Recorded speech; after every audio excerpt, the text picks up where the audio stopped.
en la comida se reconoce uno también en sus valores profundos. Sobre esto se vuelve permanentemente. Entonces no voy a ahondar al respecto. Y algo que me gustaría dejarlo como una simple reflexión, y son temas particularmente, vuelvo ya ahora sobre las historias bellamente contadas, bellamente narradas, el tema de los matrimonios, que es otro de los leyendas que algunas veces se vuelven mitos, pero por supuesto todos los mitos y estereotipos tienen un trasfondo. Es decir, particularmente en la comunidad árabe, ¿quién se casa con quién? No es lo mismo en la primera generación, naturalmente. No es lo mismo en la segunda generación y así sucesivamente.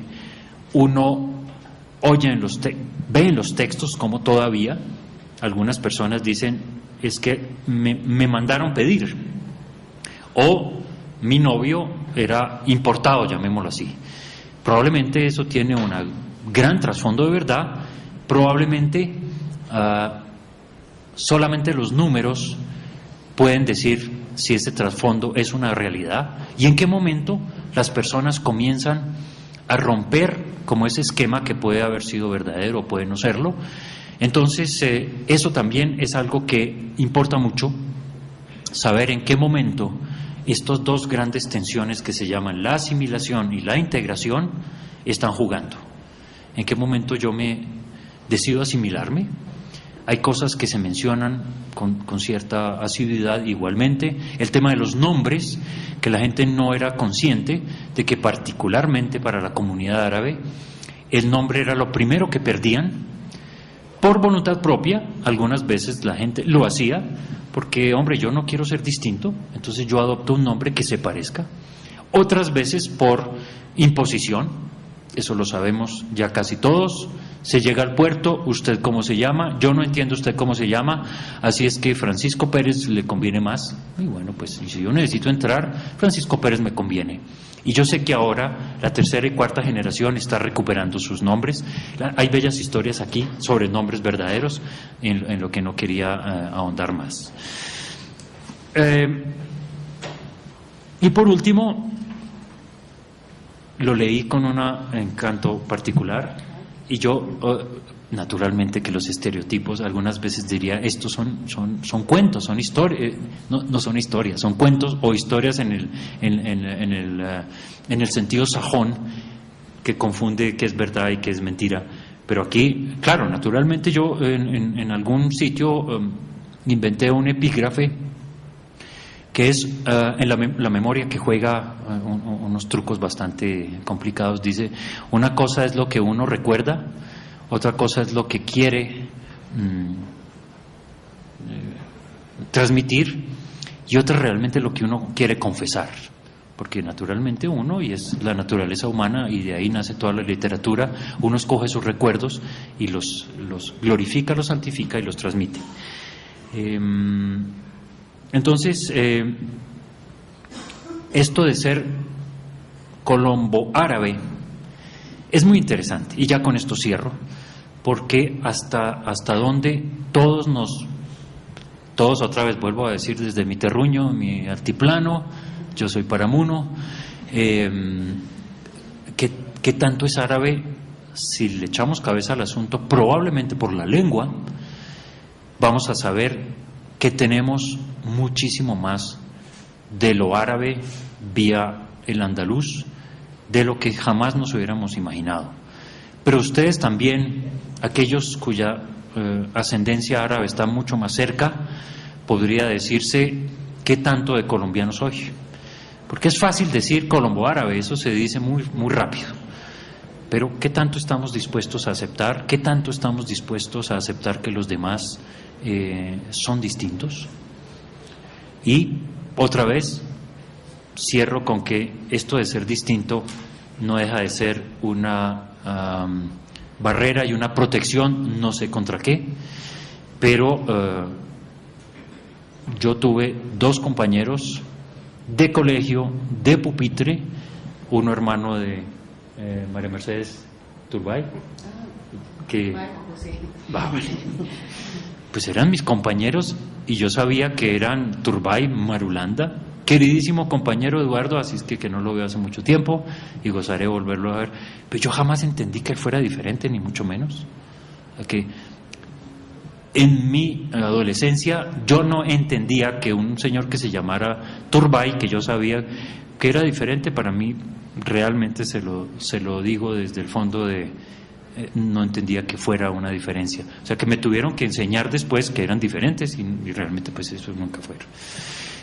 Entonces saludo los dos libros de Pilar, uno con Luz Marina, que son libros que van a ustedes gozar inmensamente. El segundo, en su orden de aparición, lo gozan porque son unas historias maravillosas, es que no hay una en que yo tomaba notas y decía, pero es que esta es mejor que la anterior, esta señora es una cosa de maravilla.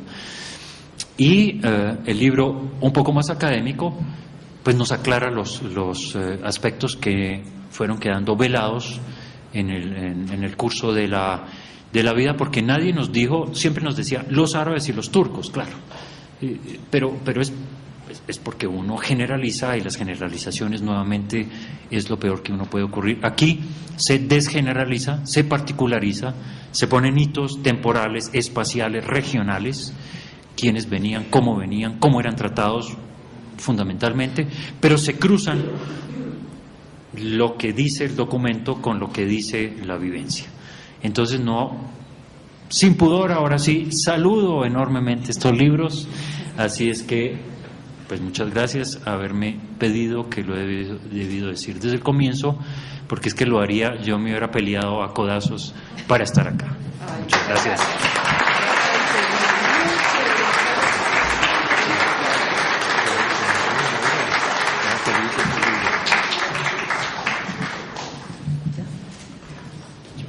En este momento los invitamos a una pausa para un café de 15 minutos que será ofrecido en el hall de entrada del teatro.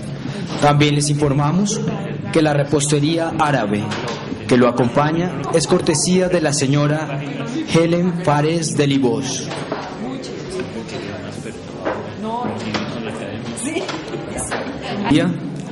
El profesor Farid Kahat, investigador y catedrático de la Universidad de Austin, Texas.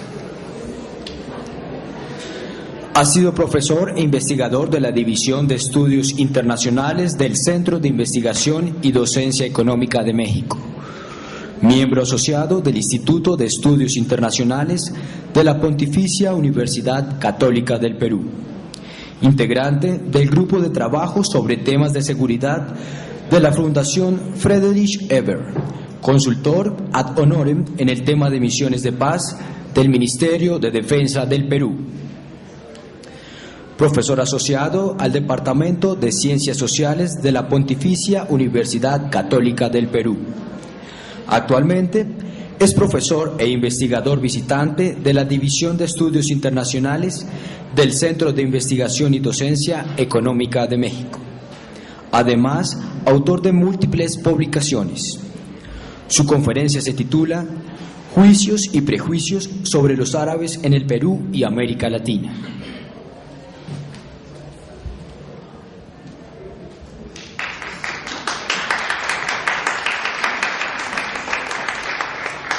Gracias y buenos días todavía. Como ven ahí el título, como ven ahora, el título ha cambiado ligeramente. Preferí hacer algo un poco más amplio que centrarme en la región, aunque voy a hablar también de América Latina y el caso específico del Perú al final, esperando que el tiempo alcance. Sin más preámbulos, comienzo. La idea fundamental de la presentación, diría, es la siguiente. Si ustedes leen el texto o libro de Edward Said, Orientalismo, lo que encuentran ahí es una hipótesis fundamental según la cual el conocimiento de lo árabe y de lo islámico en Europa Occidental, inicialmente, luego también en Estados Unidos, está mediado por relaciones de poder. que colorean el tipo de conocimiento producido. Empezando con la expedición militar de Napoleón en Egipto en 1798, hay una relación, digamos, de poder que media entre el sujeto que conoce, Europa, y objeto conocido, el Medio Oriente, o el mundo árabe y musulmán, que no siempre se diferencian claramente desde esta perspectiva. No solo hay una relación de poder, sino que el conocimiento generado busca formas de controlar esta posesión colonial, adquirida fundamentalmente a partir de fines del siglo XIX fundamentalmente. Y bueno, esa necesidad de controlar el objeto de estudio está, digamos, a la raíz de buena parte de la antropología de la época, ¿no? Ahora la disciplina ha evolucionado, pero la antropología tiene en buena medida una raíz, digamos, colonial. Dicho esto, sin embargo, no me voy a referir a prejuicios o estereotipos que son comunes en el discurso político o incluso en el discurso académico. Preferí remitirme a aquellos que más bien son cotidianos y apelan al sentido común. Digamos, prejuicios o estereotipos etnocéntricos de los cuales no tenemos conciencia, pese a que los practicamos cotidianamente, ¿no? Digamos, para que tengan una idea de a qué me refiero, y esto es un primer ejemplo, en cuanto a las representaciones geográficas, presuntamente este es el mundo en el que vivimos, ¿no? El mapa mundi de Mercator, el que todavía se utiliza, y claro, alguna vez se me ocurrió preguntarme, pero ¿cómo? ¿El hemisferio norte y el hemisferio sur no son del mismo tamaño? Porque si trazan la línea imaginaria del Ecuador donde corresponde, resulta que no son hemisferios de tamaños equivalentes. El hemisferio norte es bastante más grande que el hemisferio sur. Además, curiosamente, el meridiano de Greenwich pasa prácticamente por Londres, o sea, el meridiano que fija la hora cero, a partir de la cual se cuentan los distintos usos horarios en el mundo. No es casual que en el momento en que mapas de este tipo son concebidos y se universalizan, Gran Bretaña fuera la mayor potencia colonial del planeta, de hecho la mayor potencia colonial que jamás haya existido. Tampoco es casual que cuando a principios del siglo XX autores, digamos como Mackinder, hablan de Eurasia como el eje central del mundo, de la geopolítica mundial en su concepción, digamos, esa visión de Eurasia como el eje central de la geopolítica mundial puede tener sentido desde una perspectiva militar, económica o política, pero simplemente no tiene tanto sentido desde una perspectiva estrictamente geográfica. Pero viendo el mundo así, parece tener sentido. El mundo de Berman es probablemente más cercano a lo que sería nuestro mundo si es que pudiera graficarse como un universo plano, ¿no? Y lo que pasa con el mundo pasa con varias regiones del mundo, incluyendo el Medio Oriente, de donde provienen los árabes, ¿no? Uno podría decir, bueno, pero esta pregunta es algo extraña, no es una realidad geográfica inconmovible que todo el mundo conoce. Pues la respuesta es no, ¿no? Por ejemplo, este es el mapa del Medio Oriente como se concibió originalmente, ¿no?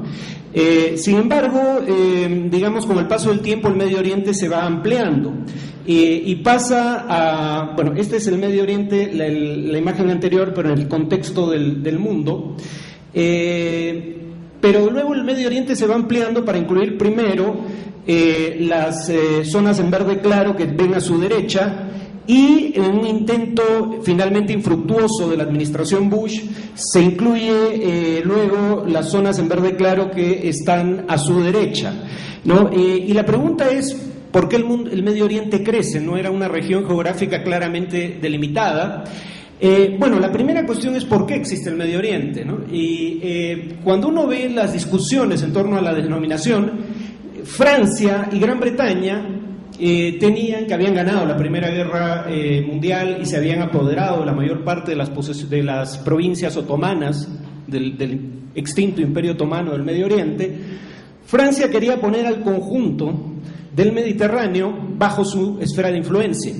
La forma de cortar la continuidad territorial de esa esfera de influencia francesa en el Mediterráneo desde la perspectiva británica fue crear ese Medio Oriente original, el que vieron antes.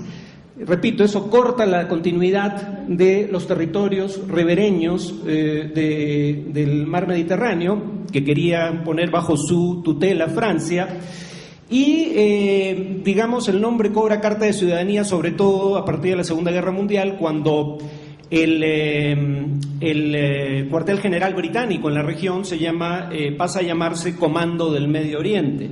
O sea, ya hay un elemento de arbitrariedad incluso en esta denominación original. Si ustedes se preguntan, por ejemplo, por el origen del sudeste asiático, el concepto de sudeste asiático tampoco habla de una geografía inconmovible, objetivamente definida.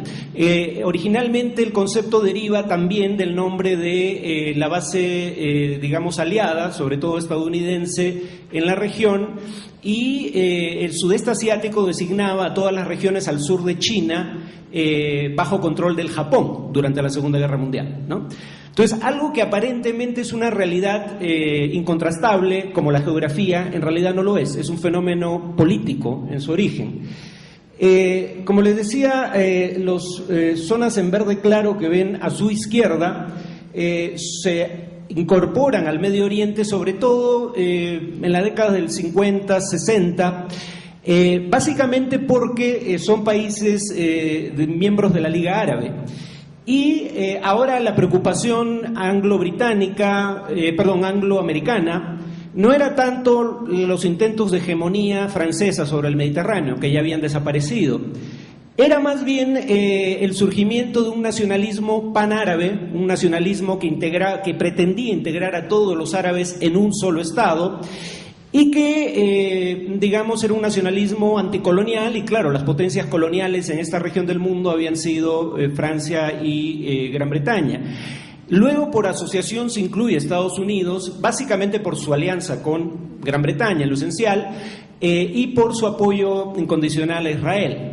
Pero, digamos, el Medio Oriente crece para incorporar a todos los países de mayoría árabe, o que son al menos miembros de la Liga Árabe, porque la amenaza ahora es el panarabismo, el nacionalismo árabe. La prueba de que estas denominaciones son políticamente contingentes es que este mapa incluye dentro del Medio Oriente, dentro de lo que denomina el Gran Medio Oriente, ustedes no lo pueden ver, pero está ahí abajo, a Afganistán y Pakistán, a su derecha, ¿no? A la derecha del Medio Oriente tradicional. Y la pregunta es por qué de repente durante la administración Bush, ya en este siglo, habría que incluir a Afganistán y Pakistán en el Gran Medio Oriente, que es como se le denominó. Básicamente porque ahora la amenaza no era el nacionalismo árabe, la amenaza era el islamismo, ¿no? Los movimientos islamistas que utilizaban la fuerza como medio de acción político. Y desde esa perspectiva tenía sentido incluir ahora en el Medio Oriente a Afganistán y Pakistán. Menciono este detalle porque ahora nadie piensa en Afganistán y Pakistán como parte del Medio Oriente. Esta visión fenece con la administración Bush, pero este es un intento de rebautizar el Medio Oriente nuevamente, ¿no? En cuanto a otro ejemplo de etnocentrismo que a veces pasa desapercibido, este domingo se cumple el 10º aniversario de los atentados terroristas del 11 de septiembre del 2001. Uno podría decir, es curioso que el 11 de septiembre haya quedado asociado de manera inmarcesible en la memoria de todos a esos eventos. En Chile dirían, bueno, el 11 de septiembre podría asociarse al golpe de Estado auspiciado por Estados Unidos contra Salvador Allende en 1973. Pero el tema es, fíjense en la omnipresencia del fenómeno del terrorismo de alcance global, le hace Al-Qaeda, en la cobertura mediática, ¿no? Esta figura lo que les muestra son dos rankings o dos formas de medir distintas.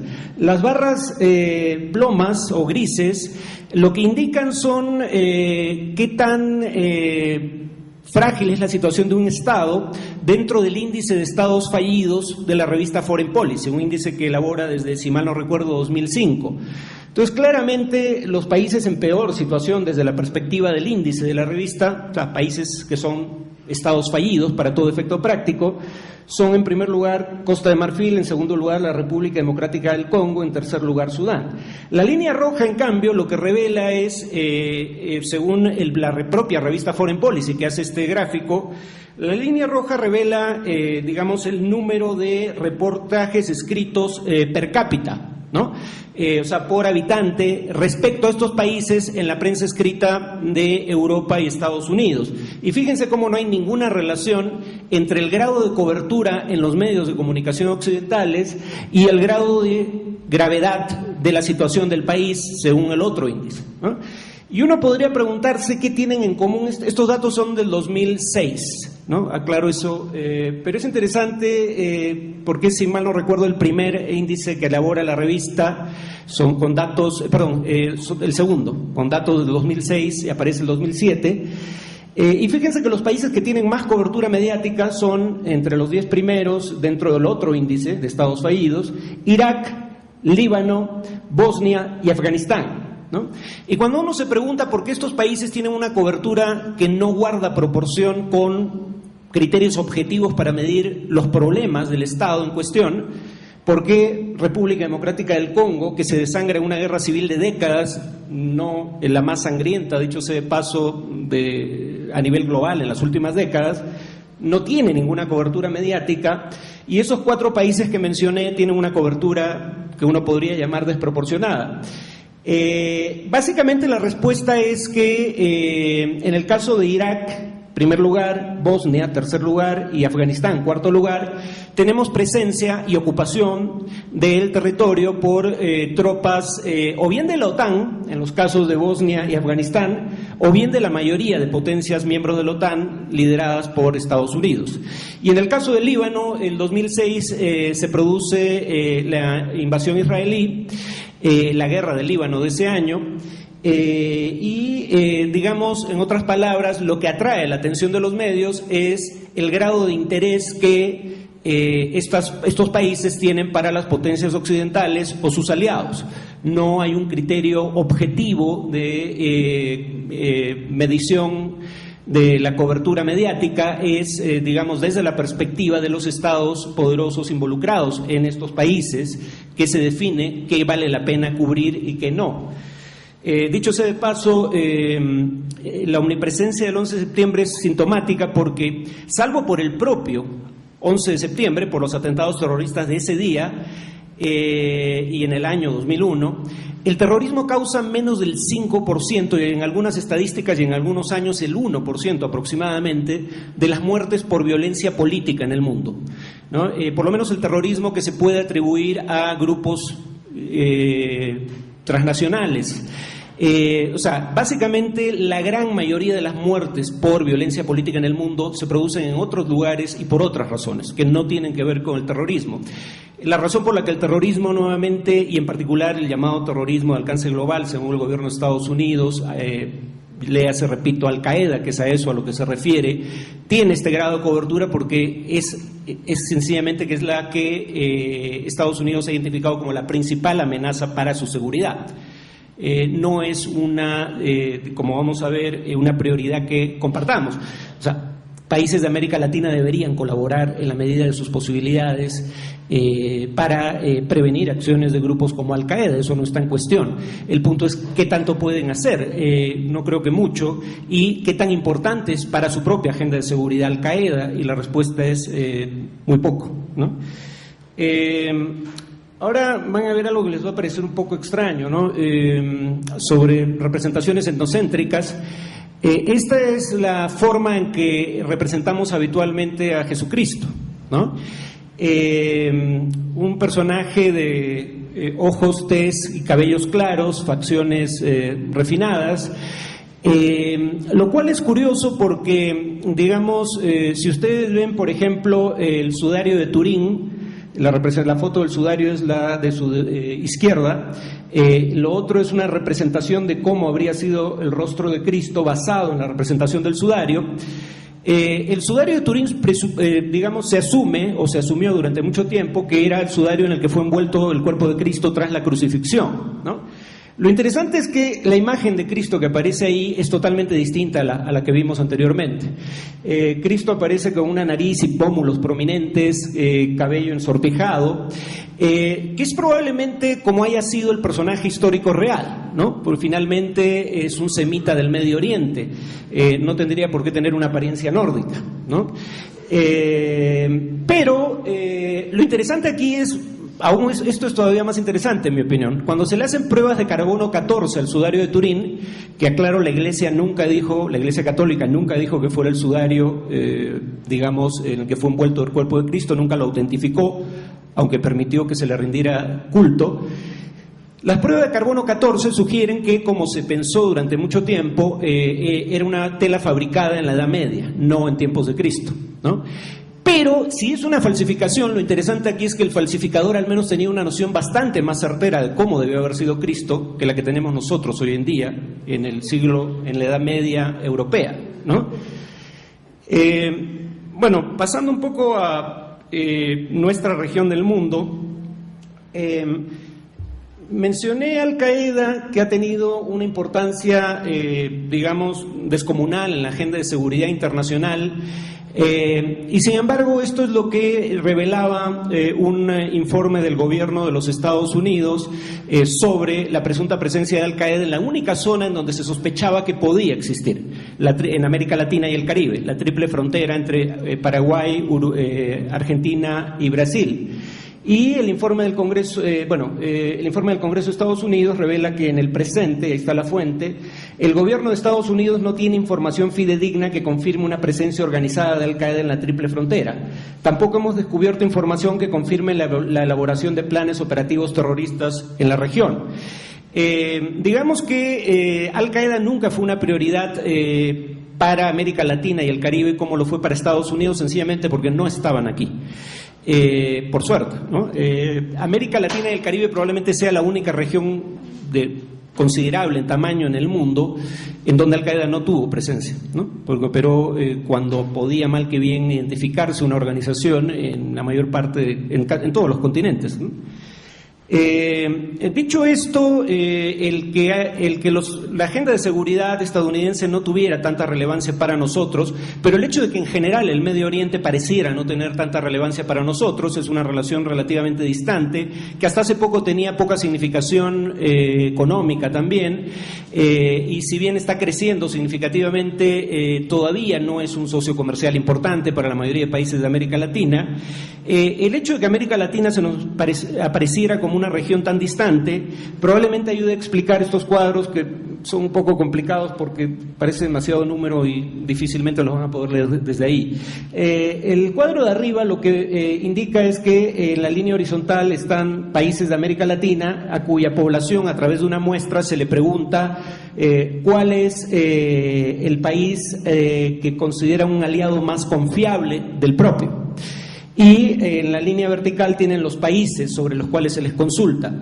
Lo interesante es que ningún país de América Latina aparece como un aliado importante ningún país del Medio Oriente aparece como un aliado importante de los países de América Latina, por lo menos no según la población encuestada, lo cual es, digamos, fácil de entender dado lo que acabo de manifestar. La paradoja es, este dato es del Pew Research Center, una encuesta del 2008, cuando se les pregunta a población de los mismos países latinoamericanos cuál país o grupo representa la mayor amenaza para su propio país en el futuro, Estados Unidos durante el gobierno de Bush aparecía como una amenaza mayor que el régimen iraní o la propia Al Qaeda, ¿no?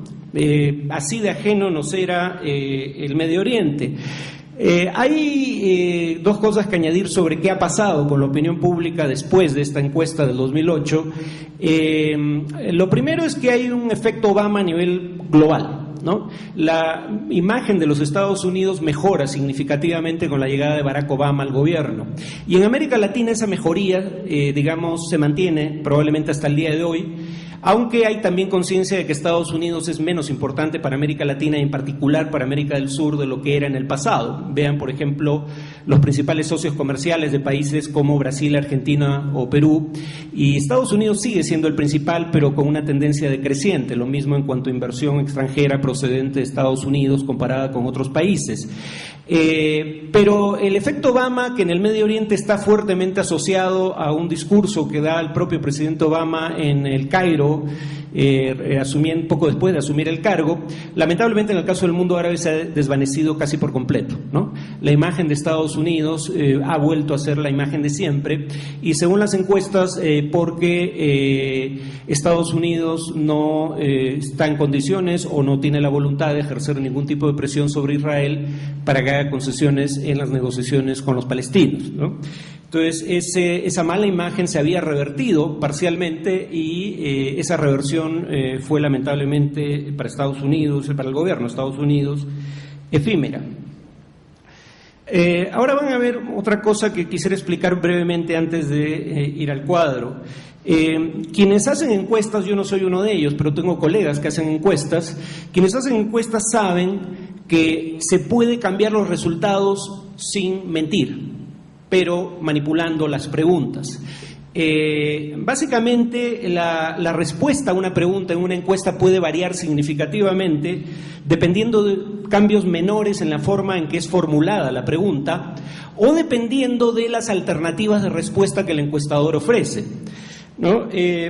Pasando ahora sí a este cuadro, aquí lo interesante es que se le pregunta en la misma encuesta de Pew del 2008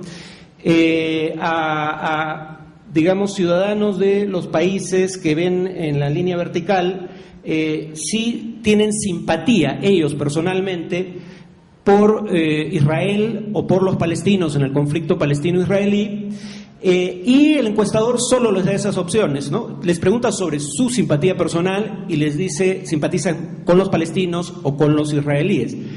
Mucha gente responde espontáneamente que simpatiza con los dos o con ninguno, pero esa no es una alternativa ofrecida por el encuestador. Lo interesante aquí es que en Estados Unidos hay mucha más simpatía por los israelíes que por los palestinos, es una diferencia de casi 5-1. En los otros dos países que menciono, porque están también en la otra encuesta que es de otra empresa, México y Perú, en México hay un empate técnico, en Perú hay un poco más de simpatía, o el año 2008 había un poco más de simpatía por los israelíes que por los palestinos. Sin embargo, fíjense cómo cambia el resultado para Estados Unidos, México y Perú, si la pregunta es no cuál es su simpatía personal, sino qué posición debería tomar su país en el tema, uno, y cuando se les ofrece a los encuestados explícitamente la posibilidad de decir no debe tomar mi Estado, mi gobierno, partido por ninguno de los dos bandos, ¿no? Lo interesante es que cuando se ofrece explícitamente la posibilidad de que la respuesta sea ninguno, fíjense en el caso de Estados Unidos lo dramático del cambio. Cae significativamente el número de gente que, cree que su gobierno debería apoyar a los palestinos respecto a su propia simpatía personal, pero cae también significativamente el número de gente que dice que su gobierno debería apoyar a Israel comparado con su simpatía personal, y crece dramáticamente la categoría no tomar partido, ¿no? Esa categoría no había sido ofrecida en la encuesta anterior, ¿no? En el caso de México y Perú hay un efecto similar. En el caso de México virtualmente nadie toma partido o nadie pide que su gobierno tome partido, y claro, no es solo esto muestra de que, la respuesta puede cambiar dramáticamente con cambios en el fraseo de la pregunta o en las alternativas de respuesta que se ofrecen al encuestado, sino parece ser una prueba de que la región en general no es una región de particular interés para la opinión pública latinoamericana, ni para bien ni para mal, ¿no? Ni para bien ni para mal. El Medio Oriente, quiero decir, y en este caso específico el tema del conflicto palestino-israelí, que como sabrán, es uno de los pocos temas que galvaniza a los árabes, que puede mal que bien unirlos a su gran mayoría, cuando menos, ¿no? Ahora les muestro solo brevemente dos cuadros. Uno, básicamente es qué opinión tienen, ¿Qué opinión tienen los encuestados en los países que ven en vertical de los judíos? En azul las respuestas desfavorables o la opinión desfavorable. ¿Qué color viene a ser ese? Bueno, debe haber sido mostaza originalmente. Respuestas favorables. Lo interesante es que, digamos, si bien hay una gran dispersión en las respuestas según regiones del mundo, América Latina, los países de América Latina, que incluidos aquí son Brasil, Argentina y México, no están muy lejos de la media internacional, ¿no? No hay más ni menos animadversión en promedio que lo que sería un promedio global en América Latina hacia los judíos. Lo mismo puede decirse respecto a los musulmanes, ¿no? No hay una animadversión particularmente fuerte en América Latina, pero tampoco una simpatía particularmente fuerte, lo mismo que con los judíos. O sea, en otras palabras, no son en lo esencial ajenos o lejanos aparentemente, ¿no? Lo interesante aquí, sin embargo, es que en los últimos años la cobertura mediática ha hecho eco de discursos claramente islamófobos, ¿no? Que no existían hace 10 años. La buena noticia es que esos discursos no parecen haber afectado tanto a nuestra región. Y no había una pregunta sobre árabes específicamente, pero acá lo interesante es que, digamos, parte de los prejuicios se deben precisamente al desconocimiento, ¿no? Cuando un periodista como Andrés Oppenheimer, premio Pulitzer de periodismo, usa los términos árabe y musulmán como si fueran intercambiables, uno debería suponer que en el promedio de la población ese debe ser también el caso, ¿no? Y claro, si árabe y musulmán es más o menos indistinto para los encuestados, digamos, es interesante que la animadversión no haya crecido significativamente, sobre todo cuando tiene uno discursos como los que pueden ver en internet, pero también en medios relativamente serios o presuntamente serios, que hablan, y cito, de un movimiento transnacional islamofascista, fundamentalista y antisemita que habría dado inicio a la Tercera Guerra Mundial, ¿no? Nada de esto es mío. Lo paradójico aquí es que cuando se habla del Islam y los musulmanes, y por asociación de los árabes, como parte de un movimiento islamofascista, fundamentalista, antisemita, que habría dado inicio a una Tercera Guerra Mundial, la paradoja aquí es que ninguno de estos fenómenos proviene del Medio Oriente, todos son occidentales, ¿no? El fascismo surge en la Italia del siglo XX, el fundamentalismo surge en los Estados Unidos de principios del XX, fines del XIX, era un término que utilizaban cristianos evangélicos estadounidenses para referirse a sí mismos, ¿no? Porque se oponían a la idea de que la Biblia podía ser objeto de una interpretación literaria, una interpretación similar a la exégesis literaria, y creían que la Biblia debía ser entendida literalmente, ¿no? Esos eran originalmente los fundamentalistas. El término antisemitismo se acuña en la Alemania de la segunda mitad del siglo XIX, y el fenómeno es mucho más prevalente en Europa durante el siglo XX y XIX que en el Medio Oriente, ¿no? Yo no voy a decir que el trato a los judíos fue ejemplar bajo el Imperio Otomano o incluso antes, pero ciertamente fue mejor que el que recibieron de manos de las potencias occidentales en esos mismos periodos, ¿no?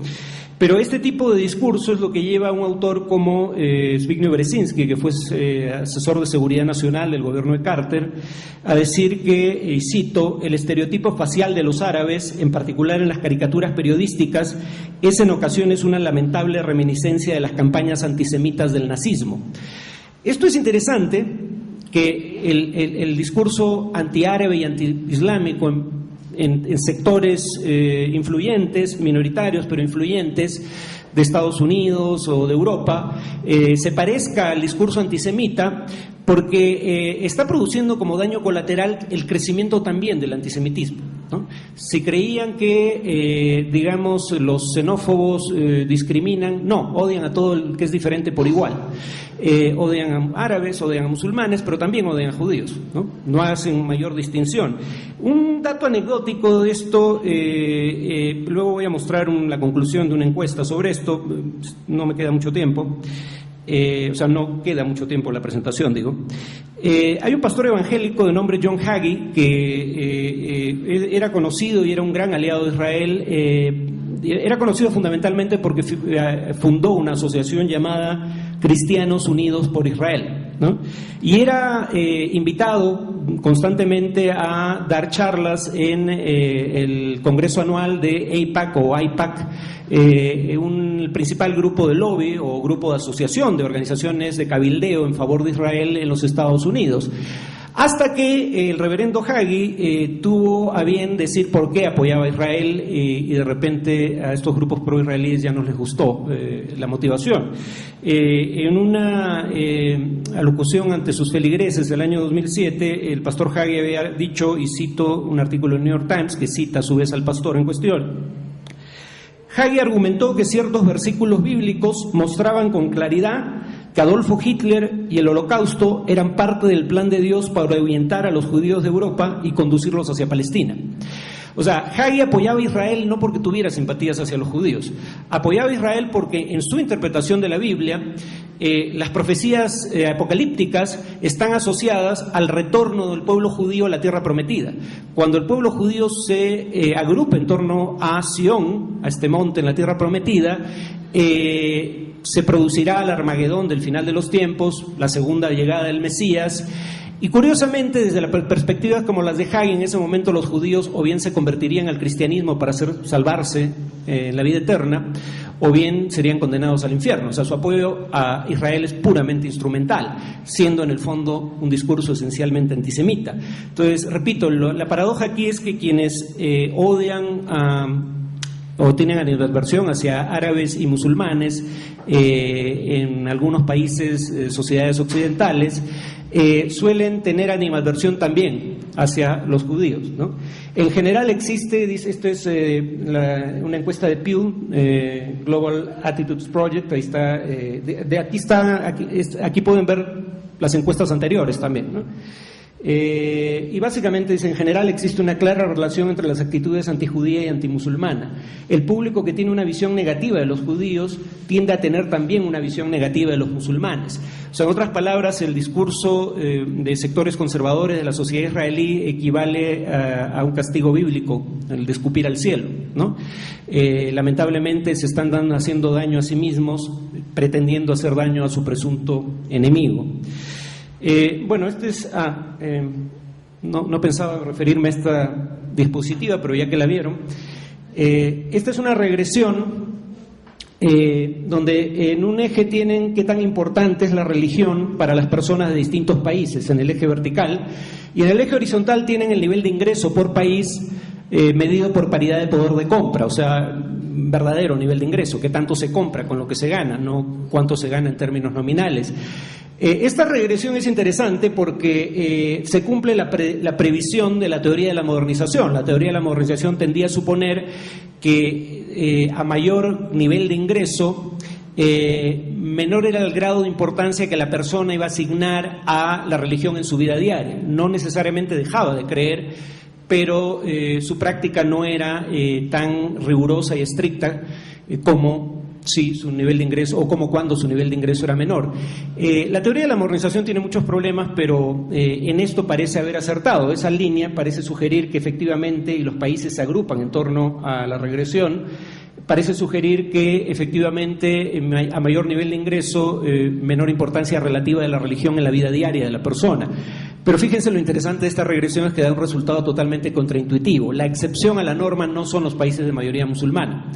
La excepción a la norma es Estados Unidos, ¿no? Ese punto allá alejado del resto, esa estrella solitaria, es Estados Unidos, ¿no? Es el único caso que se desvía significativamente de la norma, ¿no? O sea, hay prejuicios que nuevamente son más bien boomerangs. No hay nada de malo con que la gente considere la religión importante en su vida, no es eso lo que quiero sugerir. Solo que se sugiere que la propensión al fanatismo religioso sería mayor en algunas religiones que en otras, y el Islam suele ser presentado como un caso, digamos, paradigmático, y no parece necesariamente ser ese el caso. Termino con algunas alusiones a la forma en que los árabes han sido percibidos históricamente en mi propio país, en el Perú. Algunas cosas se han visto en el transcurso de estas jornadas, el día de ayer y el día de hoy. Por ejemplo, la confusión entre árabe y turco, el que se les llamara con el gentilicio de turcos porque provenían del Imperio Otomano, y Turquía es el sucesor, digamos, lo que queda de lo que fue en su momento el Imperio Otomano. Por asociación se les llamaba turcos. Esa es una de varias razones por las cuales la presencia árabe, que es profunda en nuestras sociedades, como se vio en el ejemplo del idioma, sin embargo es una huella, la huella árabe profunda y a la vez oculta. Una de las razones es por errores como este, ¿no? Cosas que consideramos turcas o son en realidad árabes. En algunos casos esto se dice, digamos, con sorna o ironía deliberada, como cuando Jorge Amado tuitea su novela de cómo los turcos descubrieron América, y se refiere a comerciantes minoristas árabes en la práctica, en muchos casos, ¿no? O en la propia novela de Gabriel García Márquez, 100 años de soledad, cuando se hace referencia a la calle de los turcos, lo más probable es que ese pasaje haya sido inspirado en comerciantes minoristas árabes, porque no había comerciantes minoristas turcos, y tanto Amado como García Márquez hacen alusión explícita a comerciantes y sobre todo comerciantes minoristas cuando hablan de los turcos. Entonces, primero, no había conciencia de que se trataba de árabes, sino se les consideraba turcos, o se les llamaba así cuando menos. En segundo lugar, también hay elementos por los cuales los árabes que emigran a América Latina buscan esconder su condición, de tales, ¿no? Como ya se mencionó en uno de los videos, en muchos países de América Latina las élites de origen español, en su mayoría, veían con particular simpatía la inmigración procedente de Europa y no así la inmigración procedente de Asia, dentro de la cual en casos como el Perú agrupaban China, Japón y el Medio Oriente, ¿no? Entonces, si había una cierta propensión a obstaculizar el ingreso de árabes, quien quería ingresar por razones de diversa índole, fundamentalmente económicas, a un país como Colombia o Perú, pues prefería, en la medida de lo posible, ocultar su origen, ¿no? También está el hecho de que ya por razones más estrictamente económicas, en buena parte de América Latina, también se mencionó en uno de los videos, durante la Gran Depresión, en particular durante la Gran Depresión del 29 al 33, se dan leyes xenófobas con el propósito de presuntamente garantizar el mercado de trabajo nacional para los nacionales. Entonces, leyes que o bien prohíben explícitamente la inmigración o bien tratan de restringirla a través de distintos mecanismos, estableciendo cuotas, otro ejemplo que se puso en uno de los videos, o también exigiendo un pago de derecho de ingreso, ¿no? O sea, en otras palabras, estableciendo mecanismos que obstaculizaran en la medida de lo posible la inmigración proveniente de lugares que la élite no consideraba deseables. En el caso de la Gran Depresión a esto se une el argumento económico, y en el caso del Perú además hay una cosa curiosa. Los árabes en las zonas altoandinas del Perú introducen el verdadero mercado. Antes de la presencia de comerciantes minoristas árabes que comerciaban fundamentalmente prendas de vestir o textiles, este comercio estaba en manos de oligopolios o monopolios, grandes casas comerciales habitualmente de origen europeo. Entonces los árabes trabajan, primero van a buscar al cliente, se internan a lomo de burro en la serranía y van a buscar clientes, no esperan que vengan a ellos, a costa de su propio peculio. Tienen tasas de ganancia muy pequeñas, eso tampoco le gustaba a las casas comerciales, y además vendían a crédito, cosa que las casas comerciales no hacían.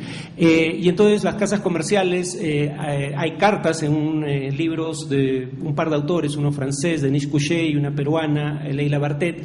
Se reproducen cartas en donde las casas comerciales piden a las autoridades que restrinjan la inmigración de árabes, los llaman mercachifles árabes, que compiten deslealmente, cuando lo que hacen es exactamente lo contrario, competir lealmente, o sea, introducir la competencia en un mercado que era hasta entonces oligopólico.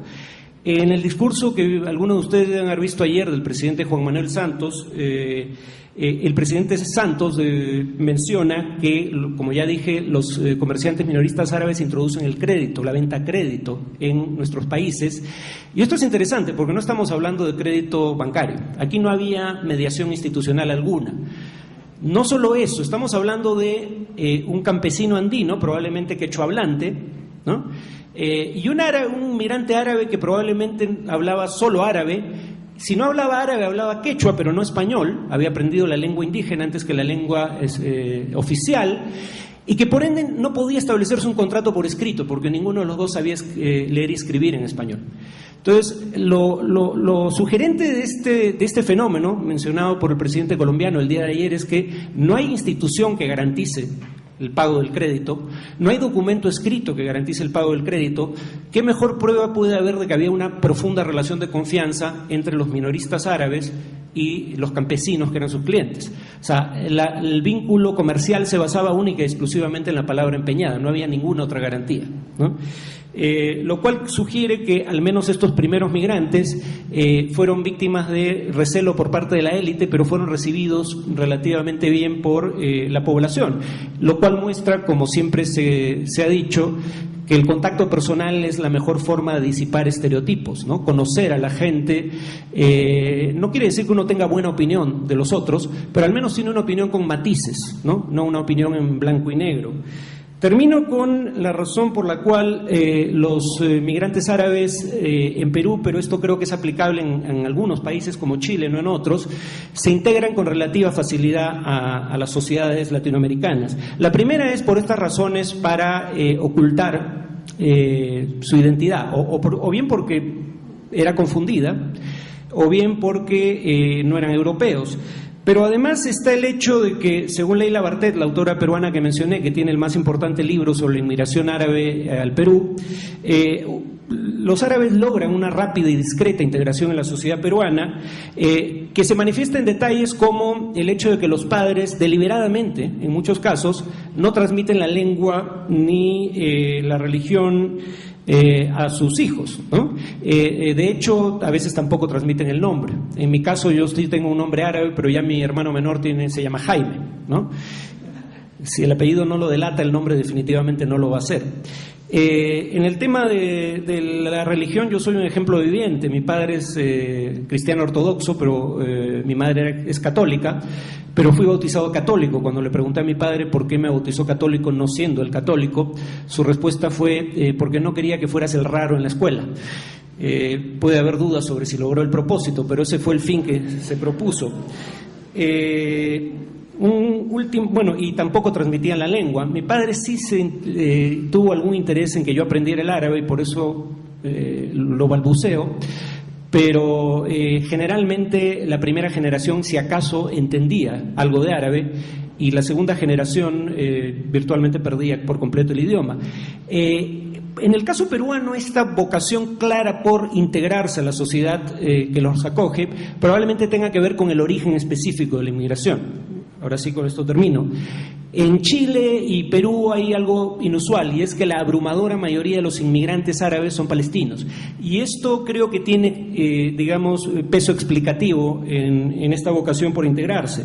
Los palestinos son una de las pocas naciones en este mundo globalmente reconocidas como nación, que además carecen de un Estado propio. O sea, los palestinos son reconocidos como nación, pero no tienen un Estado. Bueno, no voy a entrar a la discusión sobre si se va a reconocer un Estado palestino o no en la Asamblea General de la ONU, parece que sí, pero dejémoslo ahí. Pero el Estado palestino no va a surgir porque la Asamblea General de la ONU lo diga. O sea, una nación sin Estado, eso no hace a los palestinos únicos. Los kurdos son una nación sin Estado, de hecho son una nación más grande que la Palestina sin Estado. Pero hay una diferencia fundamental entre los kurdos y los palestinos. Al menos formalmente, los países en los que residen los kurdos no los privan del derecho de ciudadanía. En principio, no digo que sean tratados como ciudadanos con iguales derechos, de hecho no lo son, pero en principio los kurdos en Siria, en Irán, en Turquía, en Irak tienen la ciudadanía del país y en tanto ciudadanos pueden reclamar ante el Estado, ¿no? Precisamente los derechos que no les son reconocidos en la práctica. Los palestinos no solo son una nación sin Estado, como los kurdos, son además una nación sin ciudadanía, por lo menos los palestinos de los territorios ocupados, son una nación sin ciudadanía en ningún Estado del planeta, porque Israel no les permite tener un Estado propio, pero tampoco les concede ciudadanía. La potencia ocupante no los considera ciudadanos, ¿no? Es lo más parecido a un estatus colonial que queda en el siglo XXI. Entonces, claro, los palestinos no tienen lugar al cual volver. De hecho, no pueden volver porque mi padre, para regresar al lugar en el que nació, necesitaba sacar una visa, ¿no? Y no se la concedían en ocasiones, ¿no? Tenía que ir a pelearse con alguien nacido en Polonia para que le conceda una visa para ir a donde él nació, en Belén, ¿no? Entonces, no hablemos de la posibilidad de ir ya no como turista, sino a radicar nuevamente. O sea, los palestinos, esta nostalgia por el lugar de origen, no digo que no la tuvieran, pero el dilema sobre qué identidad era más atractiva, si la de origen o la de destino, el lugar al que emigraron, era un dilema que la ocupación resolvía por ellos. No podían volver al lugar de origen. Entonces no les quedaba sino integrarse plenamente al lugar de destino. Probablemente eso ayude a explicar esta conclusión de que se adaptan rápido y discretamente a ese lugar de destino, ¿no? Gracias. No sé si hay tiempo para preguntas. No sé. ¿Sí? ¿Sí? No sé si estaba planeado que hubiera preguntas. Creo que esta conferencia es muy sugestiva, tiene un montón de elementos nuevos y datos muy contundentes. Entonces queda abierta una sesión de preguntas. Entonces, si tienes la bondad de acercarte, sería más...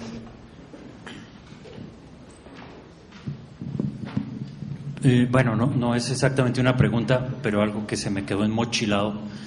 El tema del crédito, por lo menos en Colombia, es algo que reclaman los tres grandes grupos de migrantes: los españoles, los judíos y los árabes.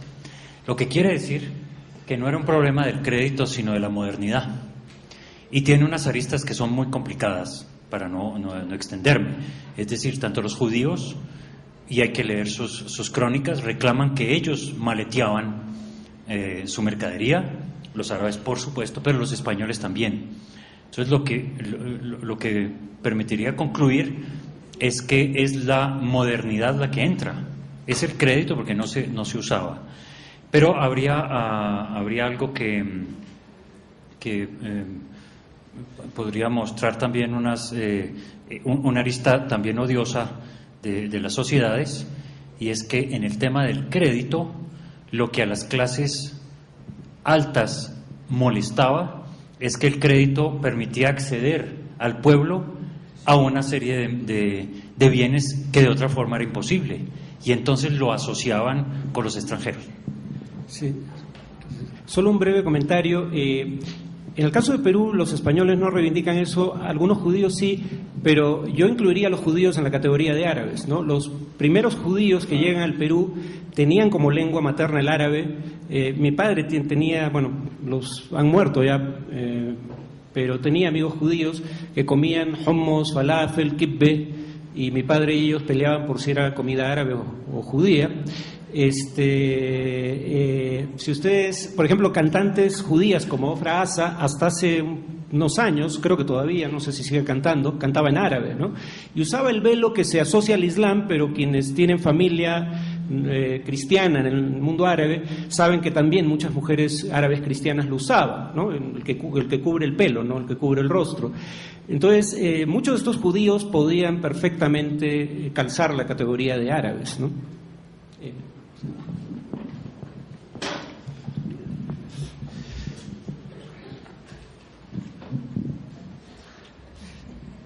Sí, buenos días.